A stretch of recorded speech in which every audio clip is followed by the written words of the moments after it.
Good evening. Jamaica recorded 4 COVID-19 related deaths and 41 new cases of the virus over the last 24 hours. Now, this takes the death toll to 302 and the total of confirmed cases island-wide to 12,793. According to the Ministry of Health and Wellness, the new deaths include 3 persons from St. James, a 72-year-old man, an 82-year-old woman, and a 56-year-old man, as well as an 83-year-old man from Westmoreland. The ministry says all 4 deaths were formerly under investigation. Meanwhile, the new cases include 19 males and 22 females, ranging in age from 9 to 90 years. Of the new cases, 13 were recorded in Kingston and St. Andrew, 12 in St. Mary, 5 cases were recorded in St. Catherine, 3 cases in Manchester, 2 each in St. James, St. Thomas and Westmoreland, and 1 each in Clarendon and Trelawney.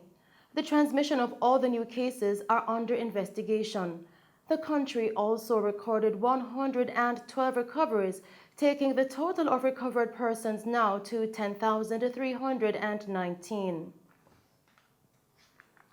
Still making the news tonight, following the closure order issued for the Lime and Maiden Keys off the coast of Kingston by the Office of Disaster Preparedness and Emergency Management, ODPEM, due to repeated breaches of COVID-19 protocols as outlined in the Disaster Risk Management Act, DRMA.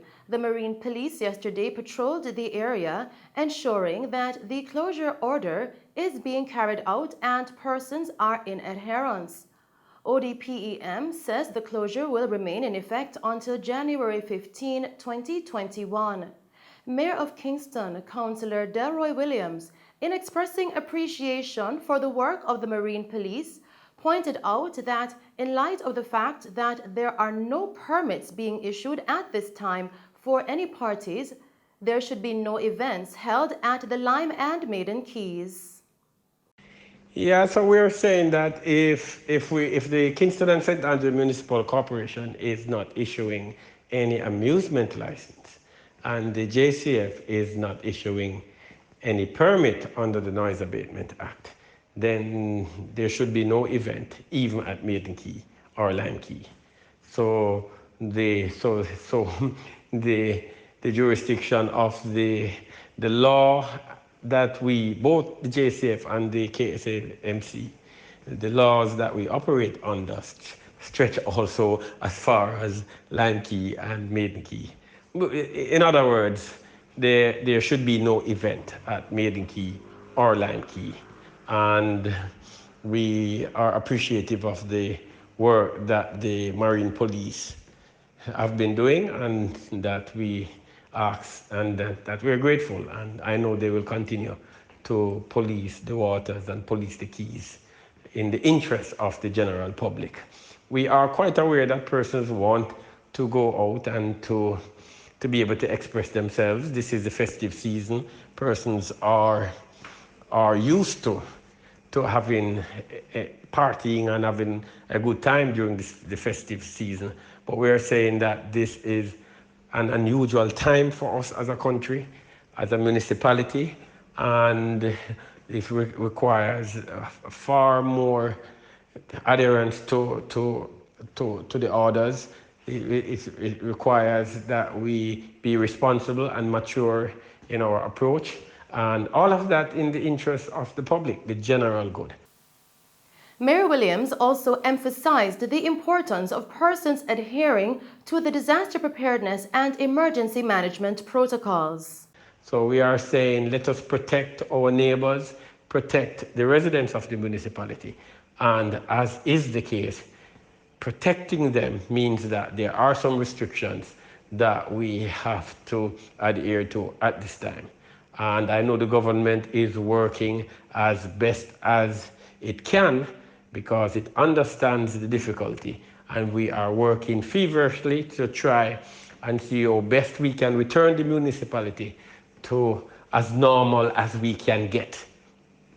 But And so we ask that the residents of the municipality cooperate with us, and we say to the promoters, we understand the burden that you have to carry and the difficulty at this time, and the stress, the many stress on your business.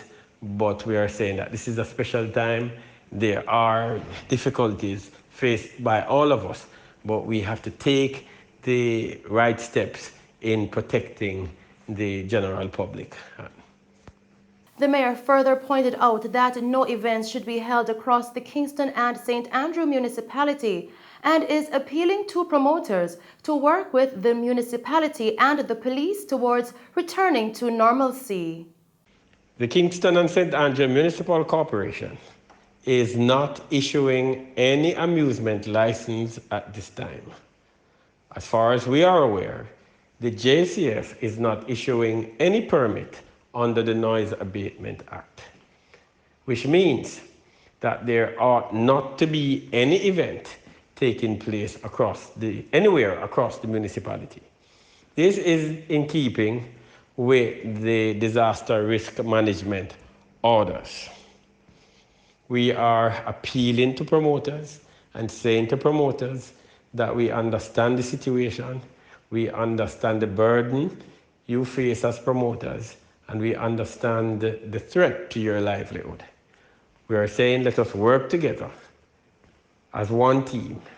Let us work together and to try and speedily bring the municipality of Kingston and St. Andrew to as best as we can get to normalcy as possible.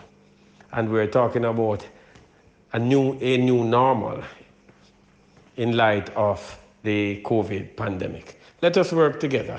We understand the difficulties the promoters are facing. We understand the difficulties the patrons are facing also. And we are working feverishly to return the municipality to as normal as we can get. And we understand the difficulty, but we are saying in the interest, the general interest dictates that we, at this time, that we abide by the orders, that we adhere to the orders. Let's do so in the interest of the general public. The Jamaica Constabulary Force JCF and the Firearm Licensing Authority FLA are warning firearm holders to stop the illegal practice of using their weapons to perform gun salutes. Now, this practice is particularly prevalent during the festive season and over the years has resulted in several persons either being killed or injured by persons who engage in this illegal activity. Now, the JCF in a statement said that it will be vigilant in the prevention and investigation of any such reported cases and will fully support the FLA where licensed firearm holders are found to be in breach. Now, such firearm holders will be prosecuted for breaches of the Firearms Act if the weapon was used illegally. Meanwhile, CEO of the FLA, Shane Darling, insists that the authority will be taking a tough stance against licensed firearm holders who engage in such irresponsible and reckless activities. Where the police and FLA investigators have proven that the breaches were committed, those licenses will be revoked. Now, the police are encouraging persons to report these incidents by sending a WhatsApp message, voice note, or video recording to the JCF's tip line at 876-591-5671 or by calling the Firearm Licensing Authority at 876-390-3946, Police Emergency 119, Crime Stop at 311, or by visiting the nearest police station. In other news tonight, 2 women are in custody as the St. Mary police probe the discovery of a dismembered body found in Tank Lane, Arakabessa yesterday. The body parts are believed to be of 26-year-old Jerome Forrester of Tank Lane, Arakabessa in the parish. He was reported missing on Monday, December 28 by his sister. The body parts were found this morning in an advanced state of decomposition. Reports from the Orakabeso police coming into our news center are that at about 9:30 a.m., residents launched a search for Forrester in the community and discovered the body parts in knitted bags in bushes at the back of his house. The legs and hands are still missing. Now, following investigations, the mother and sister of the deceased were taken into custody. Meanwhile, authorities are asking anyone with information that can assist with this investigation to contact the Orakabeso police at 876-975-3233, Crime Stop at 311, Police Emergency 119, or the nearest police station as they seek to bring the killers to justice. Continuing with the news tonight, a team of officers assigned to the St. Catherine South Division seized a magazine containing 7 9mm cartridges on Burke Road, Old Harbour in the parish yesterday. Now, reports coming into our news center are that at approximately 7:30 p.m., lawmen were on duty in the area when an unfinished building was searched and the magazine containing the ammunition was found. No arrest has been made in connection with the find. In other news from St. Catherine, detectives from the St. Catherine South Division have arrested and charged 23-year-old Damar Merhead of Terminal Road, Old Harbour, with 2 counts of assault at common law, illegal possession of firearm, and illegal possession of ammunition following an incident in his community on December 20. Reports coming into our news center tonight are that at about 10:30 a.m., Merhead was involved in a dispute with the complainants, during which he pulled a firearm and pointed it in their direction before threatening to kill them. The matter was reported to the police and Merhead was arrested and charged. His court date is being finalized. A team of officers assigned to the Trelawney Police Division seized 1 Smith & Wesson .44 Magnum revolver with 2.44 cartridges during an operation in Green Park, Falmouth in the parish on Monday. Reports from the Falmouth police coming into our news center are that between 11:40 a.m. and 12 p.m., law enforcement officers conducted an operation in the area during which a premises was searched and the weapon and ammunition were found. No one was arrested in relation to this seizure. Investigations are ongoing. Still making Mello TV news tonight, a team of officers assigned to the St. Catherine South Police Division seized 1 9mm Glock pistol with a magazine containing 18 9mm rounds of ammunition during a joint police and military operation on Big Lane, Central Village on Monday. Now, reports from the Portmore Police coming into our news center tonight are that at about 12:45 p.m., law enforcement officers were in the area when an abandoned building was searched and the illegal weapon and ammunition were found inside. No one was arrested in relation to this seizure. Investigations into the finds are ongoing.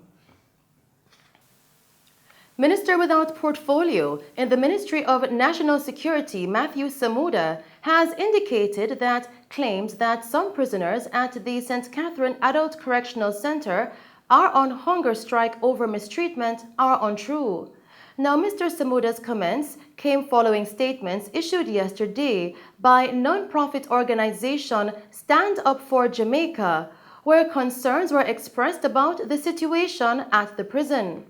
Now, Stand Up for Jamaica indicated that its attorney visited the facility on Monday and again yesterday, where he collected several reports in reference to several beatings. The statement also revealed that warders at the penal institution used batons to evict inmates from their cells before damaging their personal belongings. However, in a statement issued yesterday afternoon, Minister Samuda dismissed the claims while refuting allegations that prisoners are refusing to eat as a means of protesting over mistreatment inside the facility. Samuda also stated that he has instructed Deputy Commissioner of the Department of Correctional Services, Dr. Mark Thomas, to invite representatives from the Independent Commission of Investigation and the Office of the Public Defender to visit the institution and carry out independent investigations immediately.